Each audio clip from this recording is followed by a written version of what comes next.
Alors, quatrième instrument intéressant, l'intuition pure que nous pouvons avoir de l'espace. Eh bien, alors c'est un instrument beaucoup plus récent, beaucoup plus kitsch, beaucoup plus moderne, beaucoup plus léger, on va dire.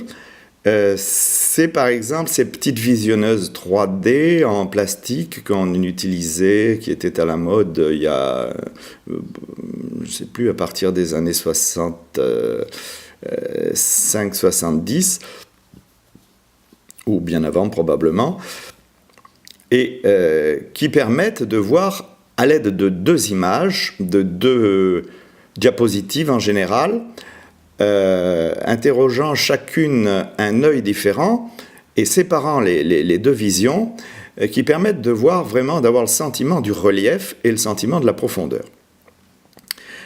Alors, cette machinerie nous rappelle une chose très importante, c'est que pour percevoir la profondeur, il nous faut impérativement soit deux images, soit une image et le temps.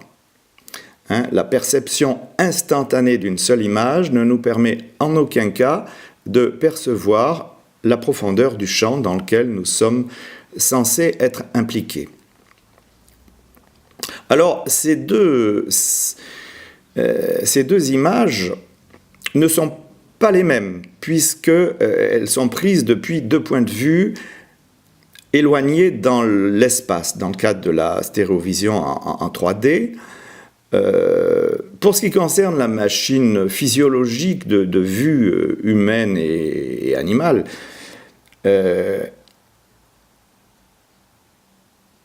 il faut pour percevoir la profondeur du temps.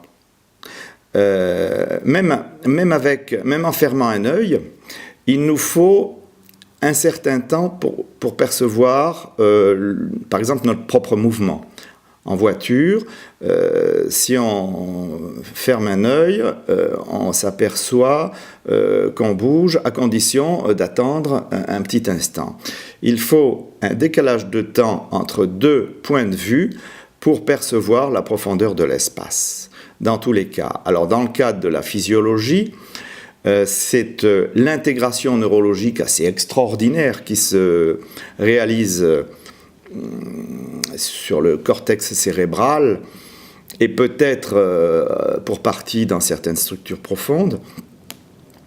C'est cette intégration inouïe, d'une vitesse inouïe, d'une rapidité inouïe qui nous donne toujours cette impression de maîtriser les conditions du volume, les conditions de l'éloignement, de viser juste, de calculer même pour l'archer la chute de la flèche, enfin des choses qui peuvent être assez raffinées et qui permettent d'évaluer la réalité de l'espace.